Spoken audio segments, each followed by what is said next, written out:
Bonjour à toutes et à tous et bon réveil matinal avec Free Matin, votre émission d'information, d'analyse et de divertissement sur ESAE TV.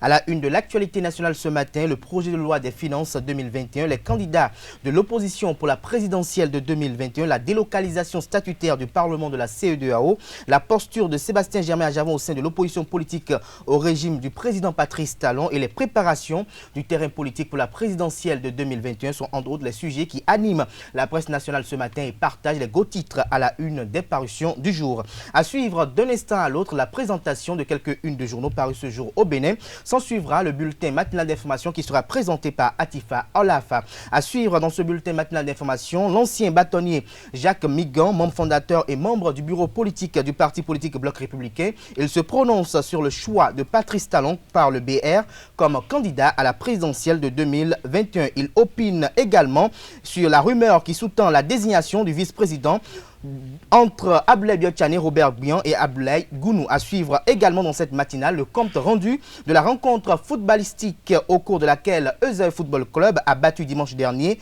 Éternel Omnisport Club Ligue 2 béninoise 1-0. Dans le débat avec Carles Kitomé, Arnaud Doumaon du quotidien Fraternité et Claude Alofa du quotidien L'Informateur, nous nous intéressons ce matin à l'actualité en Côte d'Ivoire avec le déroulement controversé du scrutin présidentiel. Au Bénin, nous parlerons des potentielles candidatures de l'opposition pour la présidentielle de 2021.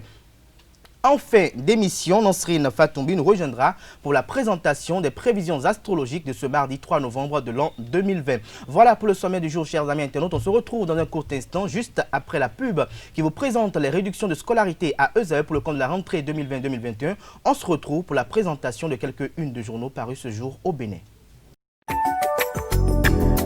Chaque enfant qu'on enseigne est un homme qu'on gagne. L'école est le lieu par excellence de l'éducation. ESAE. Étudiants, étudiantes, nouveaux bacheliers, parents d'élèves, une raison de plus pour choisir l'excellence. Et oui, bénéficier des demi-bourses et de réductions de scolarité à ESAE. Payer 250 000 au lieu de 500 000 en licence 1, 2 et 3 sciences juridiques, économiques, de gestion et en journalisme. Et pour les 100 premières inscriptions en administration des finances et administration générale, bénéficier d'une réduction et payer 400 000 au lieu de 500 000. En master 1 et 2, 500 000 au lieu de 800 000 en administration des affaires, 600 000 au lieu d'1 million en journalisme. Faites partie des 100 premiers inscrits en administration des finances et administration générale pour bénéficier de la réduction. Payez 800 000 au lieu d'1 million. À ESAE Cotonou et Parakou, la rentrée est effective. Le dossier d'inscription est disponible en téléchargement à l'adresse suivante www.esae.bj/esae2019 ou renseignez-vous à ESAE Cotonou au 96 80 55 11 98 98 14 00 90 93 65 21 à ESAE Parakou au 96 68 16 14 97 77 51 47 à ESAE, l'épanouissement et le développement est au cœur de notre succès. ESAE, l'excellence a un nom.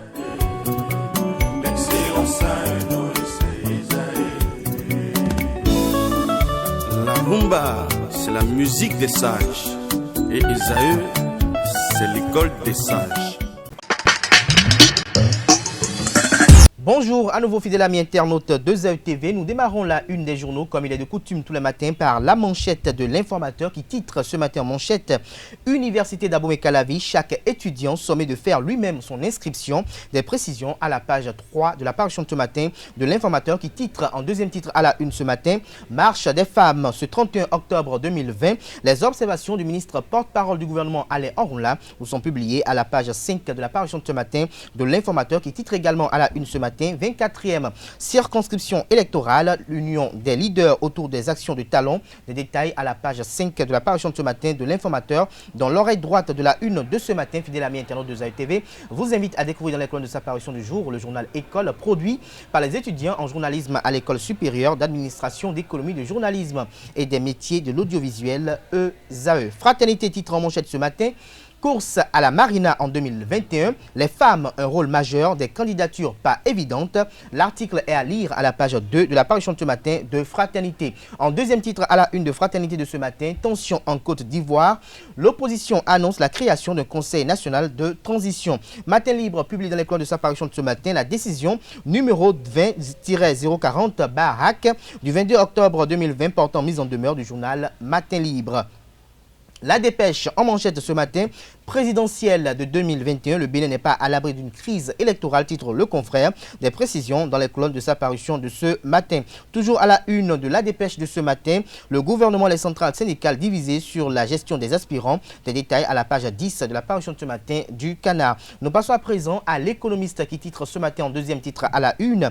Visite du site de construction des logements sociaux à Rouedo. La mission de la BADEA affiche sa satisfaction. Des détails à la page 11 de la parution de ce matin du Canard. Pour non-respect à l'autorité de l'État, les femmes ne méritent plus d'être autorisées à marcher, titre Le Politique ce matin à la une. Des précisions dans les colonnes de sa parution de ce matin. Toujours à la une de Le Politique de ce matin, précisément en manchette, les mots caractérisant l'opposition béninoise, guerre de leadership, défaillance financière et absence de perspectives novatrices.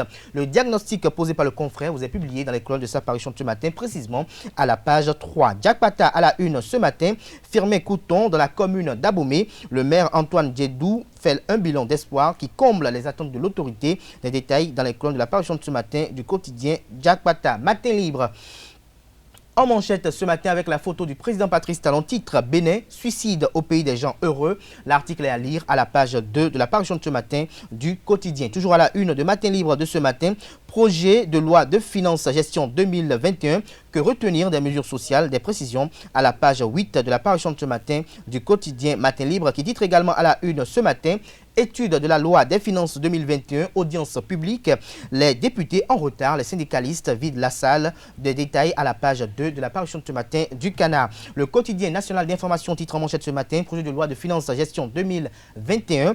Les députés s'approprient le contenu du document, des précisions à la page 3 de la parution de ce matin du quotidien de service public La Nation qui titre également à la une ce matin, soutenance de thèse à l'université d'Abomey-Calavi, Gérard Gagnon décroche son doctorat avec brio. Des détails à la page 11 de la parution de ce matin du Canard. Le matinal en manchette ce matin avec les photos de Paul Ronquet, de Eric Roundete et de Joël Frédéric Aïvor. Le Canard titre présidentiel d'avril 2021. Les candidats de l'opposition peinent à s'annoncer. Des détails à travers une analyse bien riche à la page 2 de la parution de ce matin de Le Matinal qui titre en deuxième titre à la une ce matin. Premier arrondissement de Parakou, Charles Tokor rénove la mosquée de Tourou 2. Des précisions à la page 4 de la parution de ce matin du Canard. Nous passons à présent à Le Béninois libéré qui titre en manchette ce matin. Biotchane et Ronquet échangent avec le CONAGEB au sujet de la présidentielle de 2021. Des détails à la page 3 de sa parution du jour. Et toujours à la une de Le Béninois libéré de ce matin, tractation pour la présidentielle de 2021 dans la région Agonli. Les leaders BR-UP de la 24e circonscription électorale pour Talon. Des précisions dans les colonnes de la parution de ce matin du Canard. Nous passons à présent à Monde 7 Info qui titre en manchette ce matin. Koufo, descente du ministre des Sports sur les stades en construction. Ozadomeki, les travaux connaissent une avancée considérable et l'œuvre pour la promotion du sport à la base retient le confrère. L'autre vision en manchette ce matin, unité sacrée autour du chef de l'État dans le zoo. Hervé Romain et les leaders politiques de la 24e circonscription électorale font bloc derrière Patrice Talon, communique le confrère. Nous passons à présent au quotidien Soleil Levant qui titre en deuxième titre à la une ce matin, Jean-Baptiste Ronguet à propos de la présidentielle de 2021. Quand nous voyons ce qui se fait, laissons continuer cette équipe pour nous emmener au-delà de nos attentes, a-t-il laissé entendre ce week-end au détour d'une émission dont le compte rendu vous est fait dans les colonnes de la parution de ce matin du quotidien Soleil Levant. Info Matin titre en manchette ce matin, positionnement pour 2021. Le bloc républicain met la pression à l'Union progressiste. Des détails à la page 2 de la parution de ce matin du Canard. Nous passons à présent au quotidien Dabarou pour mettre un terme à la une des journaux de ce matin. Dabarou qui titre à la une ce matin. Tournée statutaire du préfet de l'Atakora à Natitengu, le maire Ouideyama salue les actions du gouvernement. Des précisions à la page 4 de sa parution de ce matin. Et santé et bien-être, Rekiat Madougou parle des vertus de l'association du sport à la méditation, de l'association du sport à la méditation. Des précisions à la page 2 de la parution de ce matin du quotidien Dabarou. Ce sera tout pour la présentation de quelques-unes de journaux. Les quotidiens sont disponibles dans les kiosques au prix de 300 francs CFA. Ils sont également accessibles en ligne. Free Matin se poursuit. Nous passons à présent au bulletin matinal d'information de ce matin sur Free Matin qui est présenté par Atifa Olafa. Bonjour chers internautes, un premier compte des subventions comptant pour l'année scolaire 2020-2021 d'un montant de 2,615 milliards de francs CFA est débloqué au profit des écoles maternelles et primaires. Les fonds seront transférés sur les comptes des écoles dans les prochains jours, a informé Blaise Akakpo, conseiller technique aux affaires administratives et sociales du ministre des Enseignements maternels et primaires. Il a donné l'information ce dimanche 1er novembre 2020 sur la radio nationale. Pour rappel, la subvention vise à assurer le bon fonctionnement des écoles. Le président Patrice Talon a été choisi comme candidat à la présidentielle de 2021 par le parti politique Bloc républicain. Jacques Migan, membre du bureau politique du dit parti politique, expose au micro d'Abdelkader Achirou les circonstances de ce choix et les étapes à venir pour l'investiture du président Talon comme candidat à la présidentielle de 2021. Suivons ensemble son intervention. Vous le savez, et le peuple béninois le sait, le Bloc républicain est un grand parti politique. Un grand parti qui a ses statuts et qui fonctionne conformément à ses statuts. Et conformément à ces statuts, il est prévu que le bureau politique, composé de 59 membres, désigne. Ce bureau choisit celui qui doit être son candidat. Et ce choix ne se fait pas au hasard. Il tient compte d'un certain nombre de critères. Ce choix a pris en compte les actions, les réformes, les réalisations d'un homme, c'est-à-dire le président Patrice Talon. Ce qu'il a fait alors qu'il a été élu, alors qu'il est aux responsabilités depuis bientôt 4 ans et demi, je dirais 5 ans. Donc nous avions pris en compte toutes ces actions, toutes ces réformes pour dire qu'il peut être le candidat du Bloc républicain. J'ai bien dit qu'il peut être le candidat du Bloc républicain.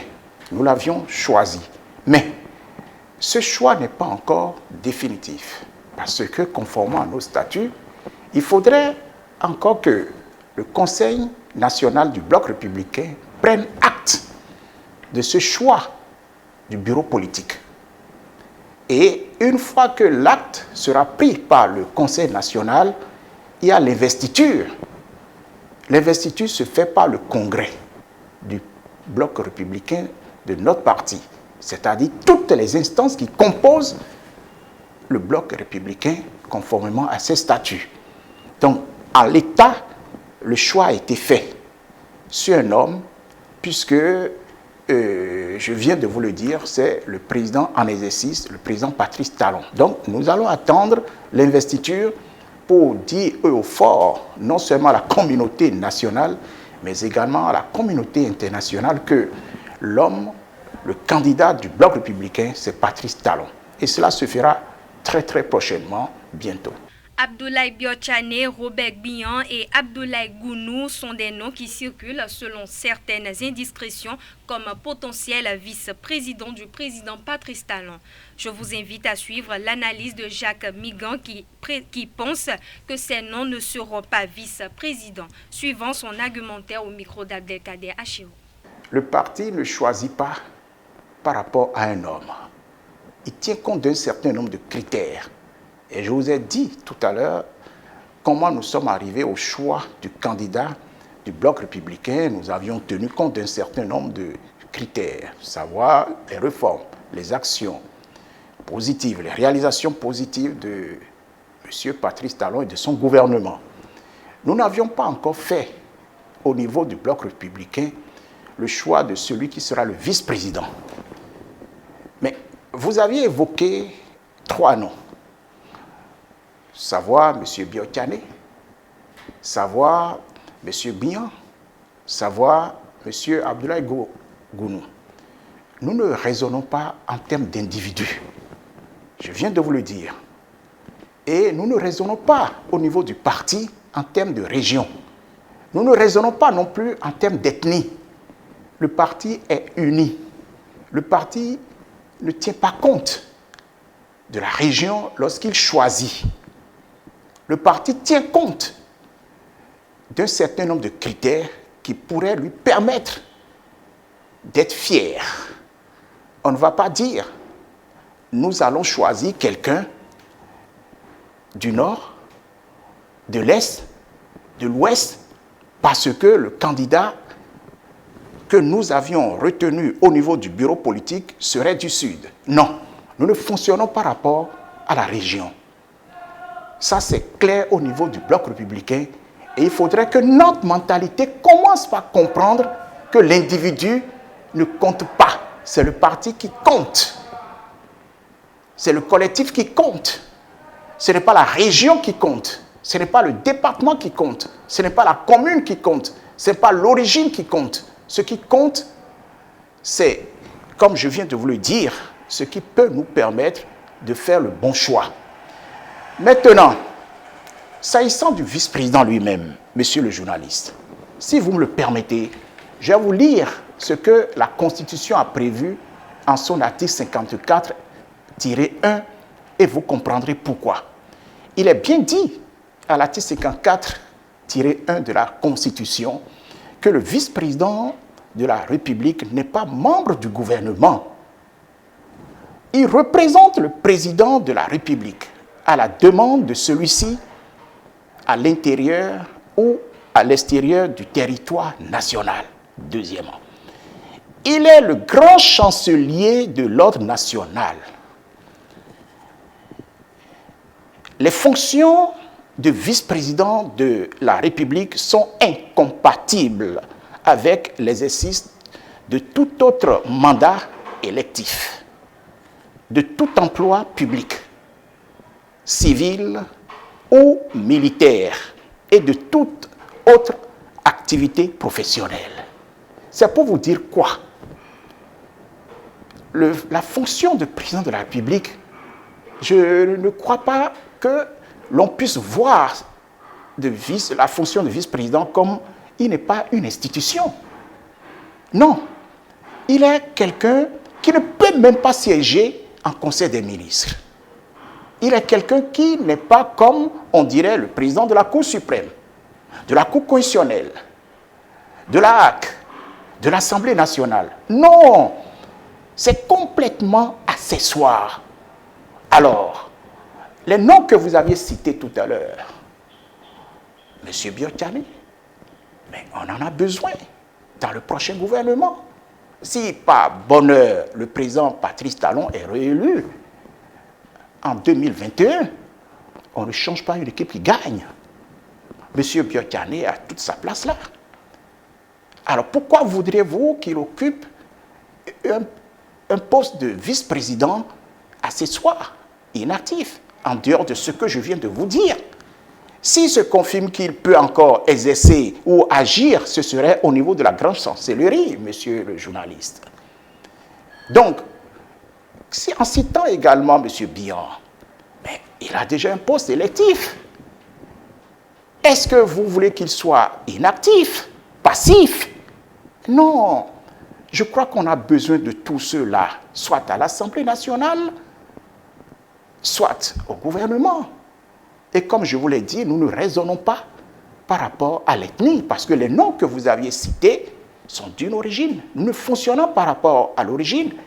Pourquoi vous n'avez pas cité des vice-présidents qui seraient du Sud, de l'Ouest, de l'Est, du Centre?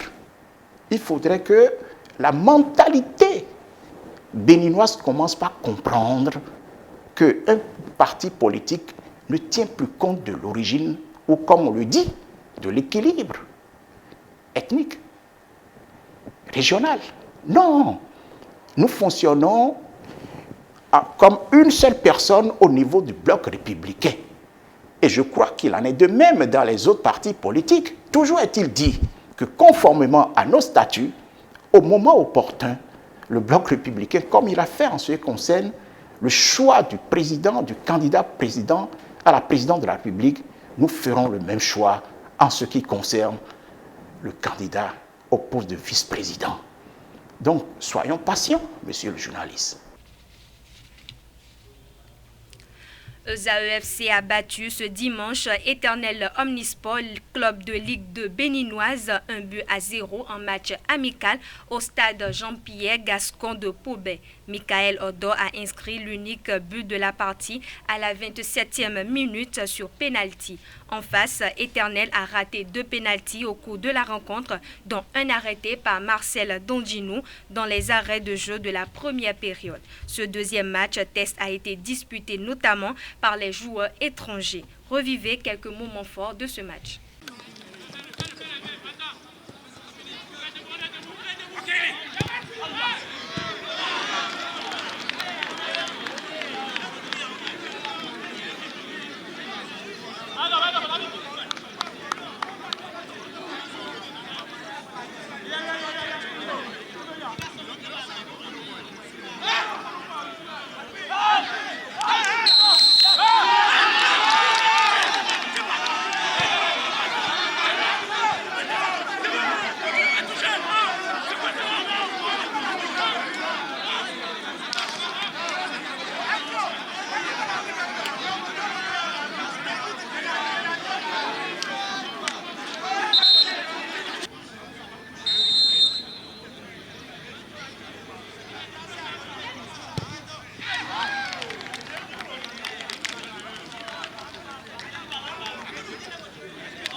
I don't know.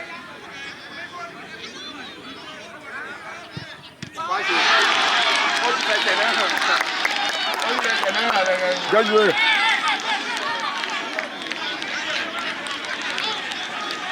Oh, quand même. Et ici, moi. Ah, voilà.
Le capitaine et gardien de but des universitaires Marcel Danginou a rendu une copie propre lors de ce match, son premier depuis la suspension de la Victalor Ligue 1 en mars dernier à cause de la pandémie de Covid-19.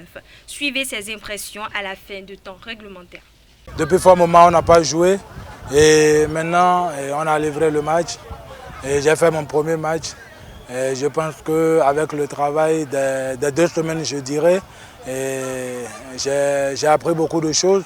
Et avec le travail, parce qu'on a travaillé tous les jours et 2 fois par jour, donc ce n'était pas du tout facile. On a essayé de mettre le maximum pour être dedans. Et ce soir, on a joué seulement avec les étrangers et le coach a souhaité que je sois là et je pense que 1-0 c'est pas encore mal et on va continuer par travailler. On a essayé de se comprendre avec les petites passes et maintenant la cohésion c'est pas encore là parce que c'est un nouveau groupe. Maintenant on va prendre le temps de mieux se connaître et rester sur place et travailler. Là, tu te reposes, tu n'as plus rien à faire. Je pense que c'est tout à fait normal et c'est vraiment bénéfique pour nous joueurs parce qu'on ne sort pas et nous sommes là tout le temps pour travailler. Donc, on a gagné beaucoup de choses quand même. Au terme d'une campagne électorale boycottée par l'opposition et au bout d'une nuit électrique, le président sortant Alassane Dramane Ouattara a été réélu pour un 3e mandat avec 94,27% selon les résultats officiels provisoires annoncés par la commission électorale indépendante. Alors que le scrutin de ce samedi 31 octobre 2020 a été marqué par le boycott actif de l'opposition, c'est sans surprise que le président sortant Alassane Ouattara est réélu à un 3e mandat controversé. Selon la commission électorale indépendante, il obtient 94,27% des suffrages. Ainsi se referme ce bulletin matinal d'information. Merci pour votre attention et à demain. Merci à vous Atifa Olafa pour la présentation de ce bulletin matinal d'information. On retrouve à 19h Billy Laibi pour la grande édition du journal télévisé sur ESAE TV. Place à présent au débat sur Free Matin. Le débat sur Free Matin, Kales Kitome, bonjour à vous. Bonjour Abdelkader Achiro. Vous êtes face à Claude Alofa qui nous est revenu ce matin, bonjour. Bonjour. Vous êtes avec Arnaud Doumaou qui est avec nous depuis hier, bonjour à vous Arnaud. Bonjour. Merci pour le sacrifice. Kales Kitome, l'actualité en Côte d'Ivoire, où en sommes-nous ce matin? Pour le moins qu'on puisse dire, l'actualité est plus ou moins plus lente en Côte d'Ivoire dans la mesure où nous sommes au lendemain de ce scrutin qui a eu lieu le 31 octobre passé, un scrutin qui a été maillé de beaucoup d'incidents qui ont été relevés de part et d'autre, et un scrutin dont on a attendu les résultats dans la journée d'hier, et nous avons appris que le président sortant Alassane Ouattara aurait gagné haut les mains cette élection avec un score à la Staline, parce que c'est jusqu'à plus de 90% des voix exprimées. Et je pense que les Ivoiriens ont fini cette élection pour entamer une crise. Une crise dans la mesure où, quand il y a 5 mois au cours d'une élection que des candidats ont décidé de boycotter, une élection où il y a eu quelqu'un qui est en face, qui était d'abord partisan, parce que Kakabe et Kouadio Konan Bertin étaient quand même un partisan du président Ouattara. Donc c'était l'adversaire qui était venu pour permettre qu'il y ait un match. Pour qu'il y ait un match amical, les autres ayant décidé de boycotter malgré leur présence parce qu'ils ont estimé que celui qui était en face d'eux n'était pas digne d'être candidat, ne pouvait pas briguer un 3e mandat. Et l'autre qui, en dehors du pays, a pronostiqué qu'il ne pouvait pas y avoir élection. Donc vous voyez qu'il y a tout un cocktail qui est là, qui se met en place. Nous ne savons pas où ça va finir. On ne sait pas où ça va finir. Tout ce qu'on peut dire, c'est que la Côte d'Ivoire est en train d'emboîter le pas à la Guinée voisine. La Côte d'Ivoire est en train d'emboîter le pas à la Guinée voisine, mais est-ce qu'aujourd'hui on peut dire, à notre moment, que Alassane Dramane Ouattara est réélu pour un 3e mandat? Réélu. Eu égard les résultats, les chiffres officiels qui sont rendus publics par les instances compétentes. La démocratie n'est plus désormais une question seulement d'élection. Vous savez que si ce n'était qu'une question d'élection, aujourd'hui, les rapports internationaux de certaines institutions ne vont pas dire que le Bénin a en difficulté en termes de démocratie. Donc la démocratie aujourd'hui... On parle de la Côte d'Ivoire. On parle de la Côte d'Ivoire, mais je glisse un peu. Vous voulez illustrer avec le Bénin. Nous revenons au Bénin tout à l'heure. Nous sommes quand même au Bénin pour dire que les dirigeants africains doivent comprendre désormais que quand on parle de démocratie, il ne suffit plus juste d'organiser des élections pour organiser des élections. Il s'agit de faire respecter les droits, l'opinion, que les gens puissent s'exprimer véritablement. Est-ce qu'en Côte d'Ivoire, le samedi 31, est-ce que les Ivoiriens se sont exprimés comme cela se doit? Vous avez le pourcentage de participation à ce scrutin. Même à ce scrutin, la commission électorale parle de 37% de taux de participation, pendant que les observateurs parlent d'environ 10% de taux de participation. Alors, qu'est-ce qu'on retient? Si on retient même le verdict de la commission électorale parle de 37% de taux de participation, avec les incidents que nous avons eu à Côte d'Ivoire, est-ce qu'on peut dire aujourd'hui que véritablement les 31 des Ivoiriens se sont exprimés? Donc, on parle d'une parodie d'élection, comme nous avons l'habitude de le dire. Et puis Alassane Ouattara revient tout de même, le torse plus bombé que jamais, parce que quand vous passez comme ça avec 94,27% de suffrages exprimés, c'est-à-dire que vous êtes encore plus président que vous l'étiez il y a peut-être 2 mandats. Donc je crois que c'est dommage pour la Côte d'Ivoire et dommage pour nos compatriotes qui sont de l'autre côté, tout simplement. C'est dommage pour la Côte d'Ivoire. Claude Alorfa, est-ce que vous ne pensez pas que l'opposition a peut-être fait mal de boycotter ce scrutin? C'est une stratégie qu'on a commencé par constater au niveau des oppositions en Afrique. Une stratégie qui, à dire vrai, ne marche pas. Parce qu'il faut juste se demander si lorsque vous n'y allez pas, est-ce que l'autre y va? Et quand l'autre y va à une élection qui est programmée, c'est que les résultats, quels qu'ils soient, s'imposent à vous. Le reste, c'est que vous aurez à organiser des dialogues politiques. Vous serez invité pour pouvoir discuter et ce sera tout, il n'y a rien de plus. Pour moi, cette stratégie qui consiste à dire nous ne serons pas là, oui, si vous n'êtes pas là, elle aura lieu. Et si vous êtes là, au moins vous donnez votre avis, au moins vous allez offrir une possibilité. Oui, en tout cas en Afrique, pour le moment, être absent, c'est avoir tort. Et quand l'élection a eu lieu, elle a eu lieu. Une fois que les résultats, les autorités diront que quelqu'un est élu, celui-là va utiliser les forces de la République pour pouvoir maintenir l'ordre. Alors, Claude Alorfa, Carles Kitome, est-ce que pour vous, cette pilule passera si facilement comme ça? Parce qu'elle a l'impression d'être amère. Non, mais cette pilule, elle est plus qu'amère parce que déjà hier, avant que la commission électorale indépendante ne proclame les résultats, nous avons observé que les partis de l'opposition, sous la houlette de Pascal Affi-N'Guessan, ont mis en place un comité de transition et ils ont nommé un président pour ce comité de transition qui est l'ancien président Henri Konan Bédié. Et ce qui veut dire que toute l'opposition s'est déjà mis en ordre de bataille pour contester le pouvoir de Ouattara. Est-ce que vous pensez que cette opposition a les moyens légaux, légitimes pour, je dirais, engager nous sommes en Côte d'Ivoire quand même. Moyens légaux, légitimes ou pas, je ne sais pas. Mais il faut se rappeler comment Gbagbo a quitté le pouvoir. Gbagbo avait été déclaré vainqueur. Et pourtant, il y a eu des gens qui ont trouvé les moyens de le déloger et de l'envoyer même au tribunal quelque part. Et donc cela n'est pas exclu, étant donné qu'aujourd'hui, un des éléments principaux de ceux-là qui l'avaient fait partie du pays se retrouve quelque part et ne fait que menacer. Il y a à craindre. Parce qu'il a déjà partisé.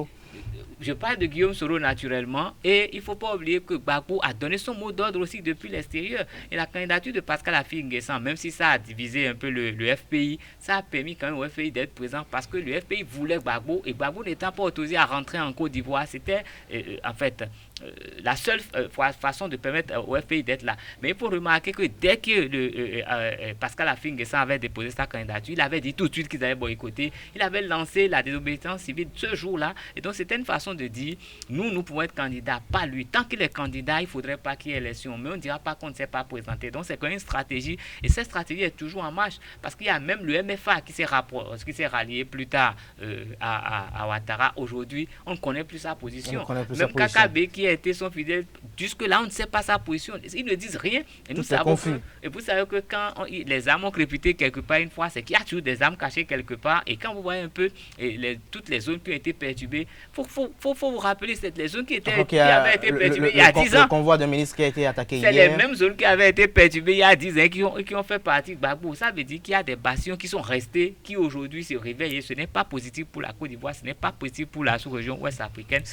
À part quelques 3 ou 4 pays aujourd'hui, ça bouillonne partout et je pense qu'il faut vite trouver la formule pour calmer la Côte d'Ivoire. Pour éteindre le feu. Arnaud Douman, est-ce que vous ne pensez pas que la Côte d'Ivoire risque de, je dirais, replonger dans cette triste événement de 2010 avec le départ forcé de Laurent Gbagbo malgré qu'il a été proclamé président élu et avec également l'attaque qu'a subi l'un des ministres de la Côte d'Ivoire hier où son garde de corps a perdu la vie?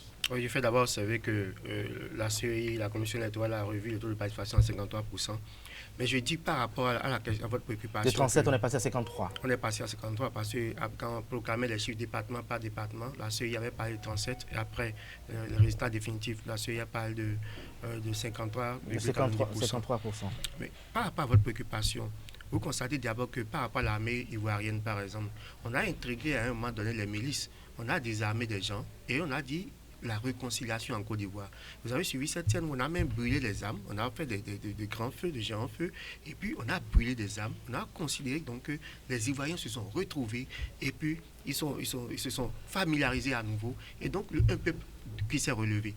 Mais aujourd'hui, ces milices-là qui se sont reconvertis, donc des gens qu'on a réintégrés à l'armée, ces gens-là sont en mesure de reprendre les armes.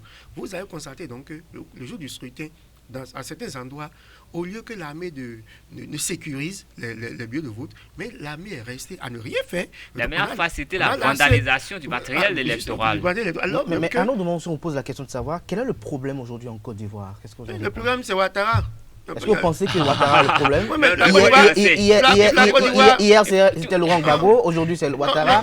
Demain, ce serait qui? Non, ce n'est pas la même chose. Est-ce qu'on n'a pas l'impression qu'on est dans un cycle tournant? Que chaque fois, dès que quelqu'un est là aujourd'hui, on estime que... Pas du tout. Ouattara a fait 2 mandats. Il y en a dans l'Afrique de l'Ouest. Il a fait un mandat, mais pourtant il gêne déjà. Non, mais quand nous parlons de... Vous parlez du Bénin sans doute. Non, je ne parle pas. Constitutionnellement, seul mandat, constitutionnellement, Patrice Talon a droit à un second mandat. Constitutionnellement, a fait 2 mandats, a fait un coup d'État constitutionnel, a revu les tests. Qu'est-ce que vous appelez coup d'État constitutionnel? Pour dire qu'il faut mener un troisième mandat. Cher ami, le peuple de la Côte d'Ivoire aujourd'hui, c'est Alassane Ouattara. Ce n'est pas 2 noms. Pour vous, c'est Alassane Ouattara. Et cette armée-là n'est pas aussi, qu'on appelle, c'est une armée hétérogène. Donc les forces en présence, les anciens alliés de d'autres qui crient, qui bombardent de Soro, les anciens alliés de Gbagbo, les troupes sont là en place. Les éléments sont toujours en place. Est-ce que cette armée-là va rester? C'est vrai qu'on a entendu des coups de feu auprès de certaines résidences, des résidences de certains opposants. Mais est-ce que c'est dissuasif? Est-ce que c'est suffisant pour dire aujourd'hui que Ouattara va chasser le reste des opposants? Parce qu'il va les arrêter. Ouattara a promis, avant même le scrutin, dit dès que je serai réélu, comme s'il avait déjà la certitude, il dit dès que je serai réélu, tous ceux qui ont entraîné qu'on appelle la crise en Côte d'Ivoire, ils seront arrêtés.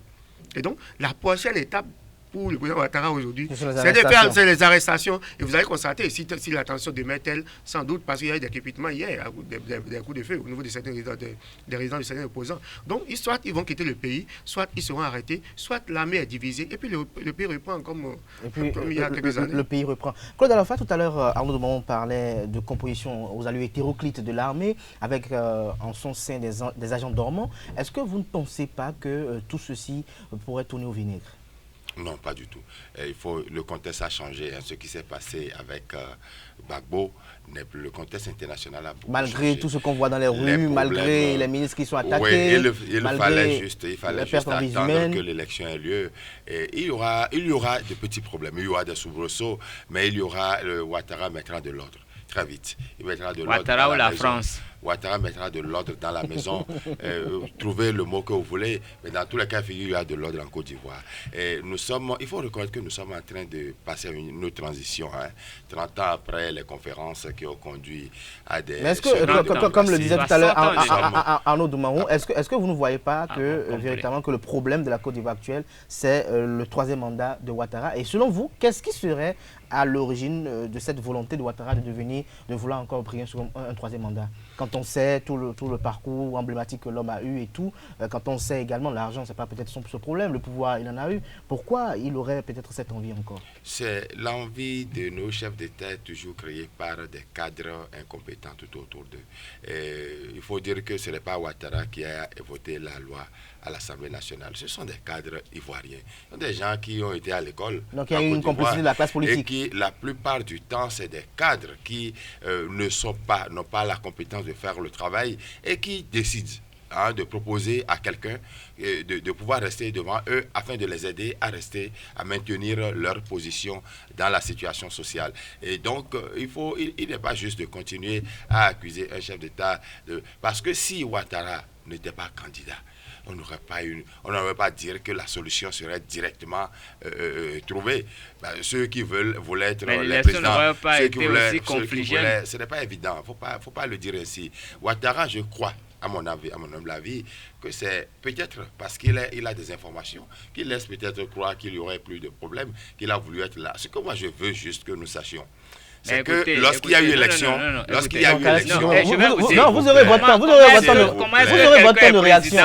Il estime que c'est telle personne qui va le remplacer. Je pose la question, vous aurez votre temps de réaction. Vous avez, nous sommes dans un pays où tout est régi par la loi. Et la loi en Côte d'Ivoire a autorisé à un moment donné un troisième mandat. Il faut toujours se référer à cela. Au moment où la loi est votée, ce n'est pas contre la constitution ivoirienne. Mais il n'y a pas de troisième mandat. Il faut une nouvelle république pour dire qu'il y a un premier mandat. Est-ce qu'on a effacé le temps? Vous passez tout le temps à rejeter les lois qui sont votées. Une fois que la loi est votée, elle est en vigueur. Ouattara est élu constitutionnellement aujourd'hui. Alors, il est le président de la Côte d'Ivoire. Il met de l'ordre dans la maison. Il faut regarder du côté de la Guinée. C'est le même problème. C'est le même problème en Guinée, effectivement. Le même problème un peu dans la sous-région ouest-africaine. Au Mali. Vous avez vu, nous en sommes. Tout à fait. Tout d'un coup, il y a le Mali qui a 7 pays limitrophes. La question aujourd'hui, c'est de savoir pourquoi dans la sous-région ouest-africaine, tout le monde veut faire un troisième mandat. Qu'est-ce qui cause ce mal? Est-ce que cela n'est pas dû au fait que, comme l'évoquent certaines personnes, que la plupart des chefs d'État peut-être se retrouvent dans une situation d'inconfort ou d'insécurité parce qu'ils sont beaucoup plus menacés peut-être par leur opposition, ou ils pensent que la perte du pouvoir, c'est la descente aux enfers totale? Non, mais ils sont malades. Parce qu'on constate qu'un peu partout, il y a la volonté de faire un troisième mandat. Et comme l'évoque également Claude Alpha, constitutionnellement, ils peuvent faire un troisième mandat comme au Togo, comme ailleurs. Écoutez. Quand on vous confie des responsabilités, vous faites tout pour donner le meilleur de vous-même. Et quand vous serez parti, les gens vont vous applaudir partout où on vous verra. Le président Kérékou a fait 28 ans pratiquement au pouvoir. On ne voulait pas qu'il parte. Il est parti, il a respecté la Constitution. Les gens voulaient qu'il parte. Oui, tout le monde ne peut pas vouloir la même chose, mais jusqu'à sa mort, il a été vénéré. Vous entendez quand on parle de lui, quelqu'un qu'on avait traité de dictateur, vous entendez ça? Et maintenant, vous, les règles ont changé, c'est 2 mandats. Et vous, il paraît que vous avez été à l'école plus que l'autre. Il paraît que vous avez de grands diplômes. C'est vous qui savez gérer. Vous êtes venu, vous avez fait 5 ans, 10 ans, et vous avez estimé que c'est vous Hercule, et que vous n'avez pas fini de faire tous les travaux pour lesquels vous êtes venu sur Terre, et qu'on doit vous permettre de continuer. Mais une petite question avant qu'on passe peut-être au sujet suivant. Oui, je viens à un autre moment. Lorsque la Constitution dit qu'on ne doit pas faire plus de 2 mandats, et que la même Constitution prévoit que lorsqu'elle est révisée et qu'on tombe dans une nouvelle république, le mandat est à 0. La faute est à qui? Non, il n'y a pas de faute, mais vous voyez les conséquences. Est-ce que l'erreur n'est pas due?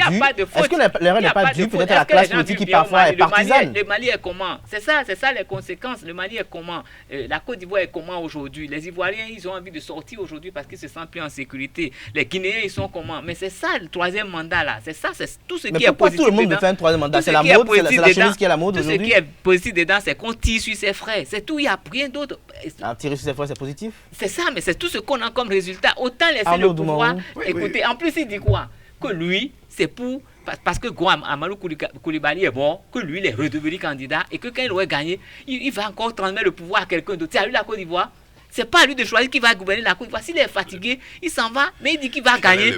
Il va gagner pour démissionner. Comment il peut dire ça? Arnaud, très rapidement. Je vais tout de suite dire que je ne suis pas d'accord quand on dit qu'on a voté la loi et que la loi, c'est la loi. Nous avons vu au Bénin, on a voté la loi. On a voté la loi. Mais la loi, qu'elle soit bonne ou mauvaise, la loi, il faut la respecter. Il y a eu des coups de feu au Bénin, alors qu'il n'y a jamais eu cela depuis 90. Il faut dire les choses telles qu'elles sont. Comment les lois sont votées dans nos pays? Ça veut dire que si demain, Parti Salon envoie les députés à l'Assemblée avec ses partisans voter moi telle loi, que ça crée des crises, nous n'allons pas dénoncer, nous n'allons pas dénoncer. Nous allons nous asseoir. Non, mais nous allons nous asseoir pour dire. Pourquoi on ne trouve pas que la classe politique elle est complice? Pourquoi on ne trouve pas que les députés sont corrompus? Pourquoi on ne trouve pas que les cadres sont mal formés? Pourquoi chaque fois on cher ami Kader, on vous nomme responsable quelque part. Vous êtes en train de diriger une équipe, vous gouvernez mal et vous voulez qu'on trouve vos complices. Les complices n'ont pas notre problème. Mais devant la justice, c'est vous d'abord qui êtes auteur du crime. Et après, les autres sont complices. Et les autres payent ils sont condamnés pour la même peine que vous. Lorsque vous voulez vous condamner à 15 ans ou à 10 ans de prison, les complices également reçoivent la même peine. Ça veut dire que, a priori, on considère que quand vous condamnez, vos complices sont également condamnés. Mais lorsqu'on veut avoir des institutions fortes, non, justement, pour vous donner de loi. Lorsque nous avons une Assemblée nationale, nous avons des... Mais même quand on parle des États-Unis, quand on parle du Sénat, mais le président en exercice a ses partisans. D'une manière ou d'une autre, c'est comme ça que ça fonctionne. Mais quand nous venons chez nous en Afrique, comment ça fonctionne? Pourquoi c'est comme ça chez nous en Afrique? Justement, parce que les hommes sont perméables. Parce que les acteurs sont perméables. Au niveau du Parlement, on vote les lois. Mais qui vote les lois? Qui vote les lois? Ce sont les soutiens du régime en place. Mais les gens qui ne comprennent pas les lois. Mais ailleurs, on voit des soutiens parfois résister à certaines lois. Pourquoi Arnaud Doumahon, pourquoi ailleurs il y a des soutiens au chef d'État qui arrivent parfois à dire non, et que ici, la plupart des soutiens sont des bénis oui, tout ce que le chef veut, c'est un roi, on l'offre, tout ce que le chef veut, voilà. Et la plupart, ils ont peur parce qu'ils sont corrompus jusqu'aux os. Vous faites bien de dire tout ce que le chef veut. Donc le chef là veut qu'il y ait des morts en Côte d'Ivoire. Le chef là voulait qu'il y ait des coups de feu en Côte d'Ivoire. Le chef là avait mesuré les conséquences de ces actes. Quand le député béninois ont voté la loi de la réforme de ces partis dans ces conditions, nous revenons au Bénin tout à l'heure. Nous revenons au Bénin parce qu'il y a eu des coups de feu, il y a eu des coups de feu à Cotonou et dans plusieurs communes. Donc vous allez justifier donc parce que les partisans ont voté. Il ne faut pas le dire ainsi. Ça veut dire que le chef là a quelle conscience? Quelle est la conscience du chef? Pourquoi on l'a mis là? Est-ce que nous avons pris quelqu'un? Mais c'est ce qui juge de bien. Peut-être voir à sa place, vous ferez pire. Donc disons la vérité au chef que nous avons, aux dirigeants que nous avons dit. Nous avons quand même des États. Ce ne sont pas, les États ne les appartiennent pas. Si nous avons des chefs, mais pour l'instant, disons la vérité aux chefs, disons à Ouattara que ce qu'il fait est mauvais et que l'histoire retiendra que sous lui, hier Gbagbo était mauvais, aujourd'hui Ouattara est mauvais, demain qui sera mauvais encore. Pourquoi ils sont tous mauvais? Il avait fait hier avec Gbagbo et ça conduit à des milliers de morts. Aujourd'hui, Ouattara relance encore la même machine de guerre parce que bon, il n'est pas dérangé par le sang des Ivoiriens. Ça va encore couler à flot. Je voudrais que nous comprenions un certain nombre de choses. Hein. Nous sommes des intellectuels et c'est nous, la loi, lorsqu'elle est votée, elle est votée. Vous savez, l'Afrique du Sud a été un État difficile à gérer pour les Noirs. Mais vous saviez que la loi avait prévu que les Sud-Africains en Afrique du Sud, le blanc est supérieur au noir. C'était écrit. Et donc, quand on fait le point, tout ce qui s'est passé suivant la loi.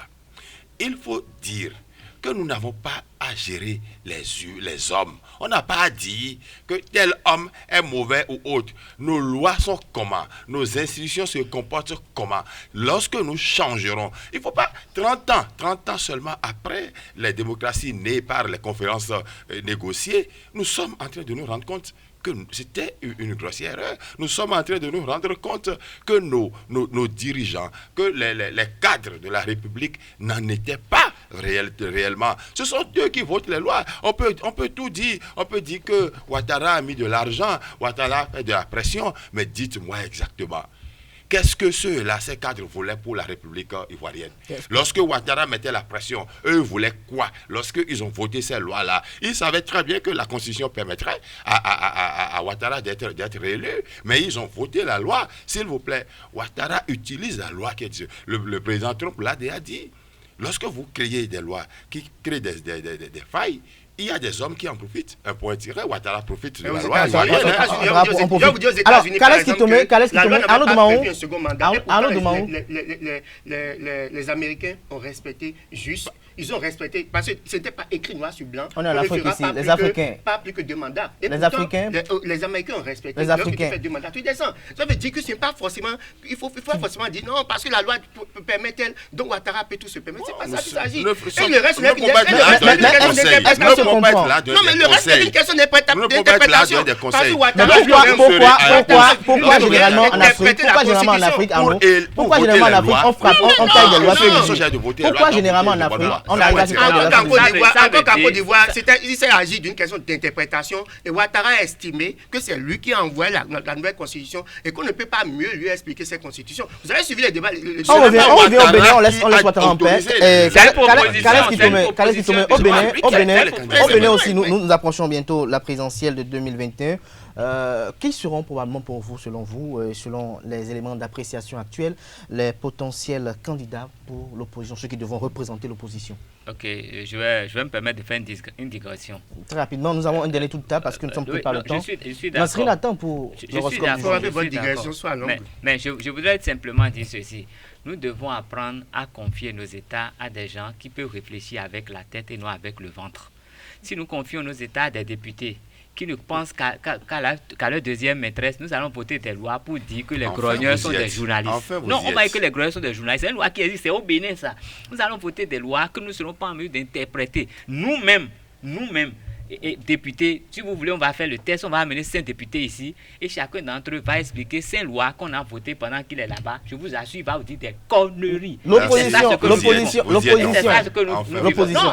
Non, mais oui, nous sommes pris par le temps. Non, il n'y a pas de problème. L'enchaînement, il est clair. Donc, bientôt, dans 6 mois, nous allons confier notre État à quelqu'un que nous allons appeler président. Je dis quelqu'un parce que quand je regarde, je vois les profils, je vois tout ce qui est autour. Écoutez, vous êtes candidat à une présidentielle et vous volez comme une hirondelle solitaire. Ça peut donner quoi? On ne voit personne derrière vous, on ne voit pas votre équipe, on ne sent rien. Vous ne sentez pas Joël Frédéric Aïvo, par exemple, Paul Rompère, vous ne sentez pas... Mais vous me citez des hirondelles solitaires. Éric Oundété. Quand vous voyez Joël Aïvo, vous voyez qui derrière lui? Il va dans les foules, les foules vont gouverner avec lui, les foules seront nommés ministres. Vous voyez qui est avec lui? Qui sont ses conseillers? Sur le plan économique, là, qui vient, qui parle en son nom? Quand il veut parler diplomatie, qui parle en son nom? Quand il est juriste, et ça s'arrête là. Quand on veut parler santé, qui parle en son nom? Et je pense que c'est d'abord ça, c'est une équipe forte, soudée, qui ont la même conviction, qui peuvent essayer de briguer le mandat présidentiel. Donc, en l'état, il n'y a rien, c'est un vide, c'est un désert. Et il y a au moins quelqu'un qui est au pouvoir, qui...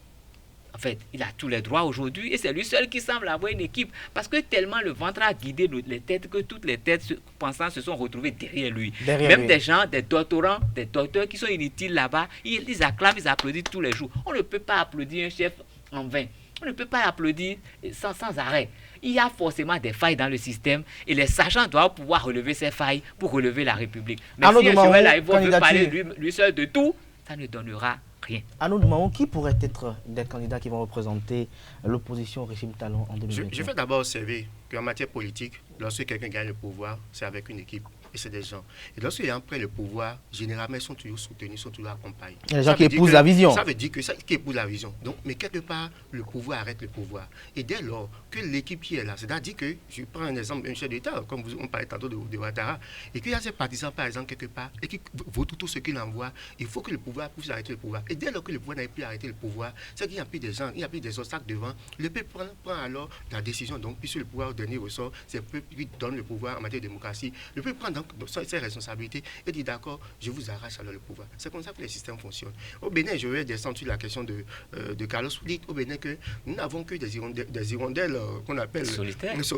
Nous n'avons que Patrice Talon était de quelle formation politique? Et nous avons déploré cela en parlant, en tout cas, cela a été déploré quand on parlait de la réforme du système partisan. Mais est-ce qu'aujourd'hui... Mais lorsqu'on voit ces noms, Paul Rompère, Éric Oundété et... La question se pose fondamentalement aujourd'hui, et la question qu'on s'est beaucoup plus posée, notamment dans notre parution d'hier, et le débat du côté fraternité, nous avons dit, mais aujourd'hui, tout au moins, quand vous voyez les formations politiques se réclamant de la mouvance, ils ont dit, certaines formations déjà dit, voici notre candidat.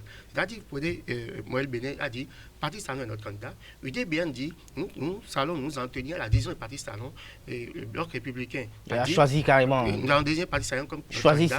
Voilà, parce que d'une manière ou d'une autre, de façon informelle, dans un cadre informel. Ils ont déjà eu des échanges avec le chef de l'État. Mais de l'autre côté, au niveau de l'opposition, prenons les formations politiques. Parce que je laisse d'abord le cas à Yvon. Prenons les partis politiques. Est-ce que FCBE, si c'est Paul Onkwe qui doit être candidat, que FCBE nous dise déjà que notre candidat, son excellence Paul Onkwe. Mais est-ce qu'au niveau de FCBE aujourd'hui, nous avons un candidat? Qu'est-ce qui s'organise? Parce que justement, on perd de vue le fait qu'au sein de ces formations politiques sur les canaux de l'opposition, il n'y a pas aussi une grande harmonie. Avant même qu'on ne dise qu'en formations politiques sur les canaux de l'opposition, ils vont se mettre ensemble. Donc, les gens aujourd'hui... Il y a une blague, il y a une célèbre blague qui a circulé sur les réseaux sociaux depuis un certain temps où on dit que comment vous voulez que les gens qui sont de l'opposition se réunissent parce que des gens ont faim et comment vous pouvez... Non, on ne demande même pas déjà. On ne demande même pas que toutes les formations politiques, ce grand de position se réunissent ensemble, non. Mais déjà, à l'intérieur de chaque formation politique, quel travail est fait par rapport à la présidentielle? Est-ce qu'aujourd'hui, au niveau de... Chacun s'organise, quand les analystes s'organisent. Est-ce qu'au niveau des partis FCBE, est-ce qu'on a déjà un candidat? Vous prenez par exemple... Restaurer l'espoir. Est-ce qu'on a un candidat? C'est légalement constitué. Est-ce que vous prenez, je dirais, FCDB, l'opposition constitutive, est-ce qu'on a un candidat? Donc aujourd'hui, vous savez quand même que les acteurs sont attentifs et on vient réclamer des parrains. Je dis, comme je l'ai dit quelque part sur un plateau hier, vous n'avez pas de candidat et vous réclamez parrain. Pour aller chercher le parrain, vous avez dit comment? Vous avez dit quoi? Même si on sait le parrainage est beaucoup plus compliqué, on trouve le candidat. Tu n'as pas de candidat, tu veux chercher parrain. Bon, quand il vient me voir pour dire, bon, viens me parrainer, il dit d'accord, qui est ton candidat? Mais on commence par là. Dans le parrainage d'abord, après tu vois le candidat.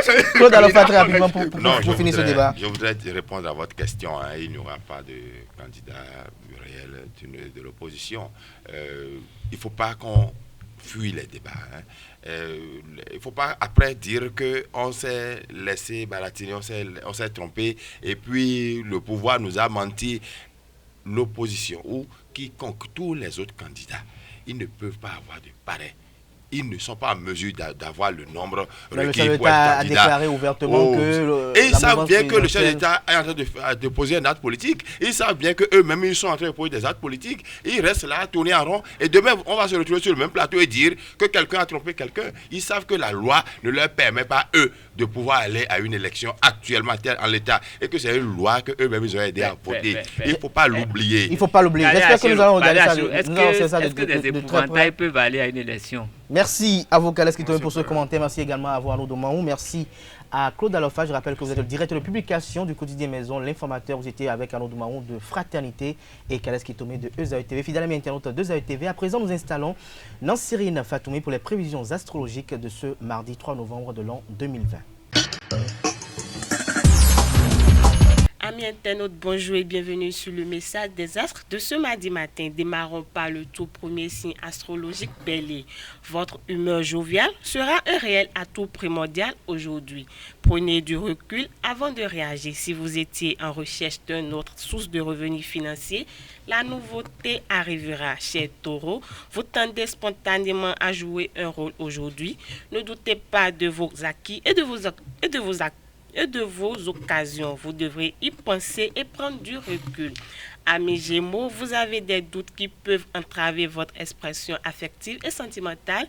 Ne vous laissez pas envahir et fuir les personnes négatives et jalouses. Prenez le temps de faire des exercices physiques pour maintenir votre corps. Cher Cancer, les échanges avec votre partenaire deviennent plus agréables et plus légers. C'est le moment de vous consacrer à vos loisirs, d'échapper à votre quotidien, de donner un second souffle à votre vie intime. Pour ce faire, dynamisez votre corps. Chers amis Lions, évitez de rentrer dans des discussions politiques aujourd'hui. Abandonnez certaines habitudes. L'action en solitaire n'est pas privilégiée. Tournez-vous vers le renouveau.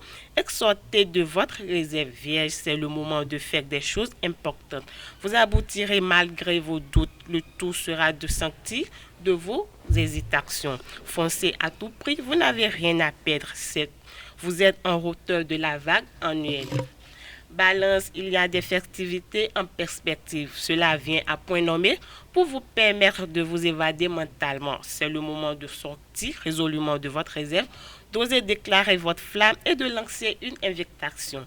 Natif du signe Scorpion, cadrez vos objectifs avec adaptabilité. C'est le moment de vous pencher sur votre direction de vie générale. Laissez parler votre cœur en toute liberté. Vos luttes nécessitent davantage de détente et de calme. Sagittaire, votre vie sentimentale a toutes les chances d'évoluer en direction de vos idéaux. Modérez votre activité sur la durée déterminée. Capricorne, ne vous fiez pas aux apparences. Regardez plus en profondeur car cela pourrait vous suspendre. Réfléchissez bien avant de parler. Avant-dernier signe du zodiaque Verseau, cette journée privilégie grandement les nouveaux accords commerciaux et le développement que vous mettez en pratique. Donnez-vous du temps à une totale détente. Dernier signe du zodiaque Poisson, restez en contact avec votre corps malgré les excès qu'il subit. Vous avez besoin d'une meilleure qualité de repos. Faites en sorte de vous détendre davantage. Débranchez votre téléphone et laissez-vous aller. C'est tout, amis internautes, pour le message des astres de ce mardi matin. Merci à vous, Nasrine Fatoumi, pour la présentation des prévisions astrales de ce mardi. Fidèle à internaute, ici prend fin Frimatin ce matin.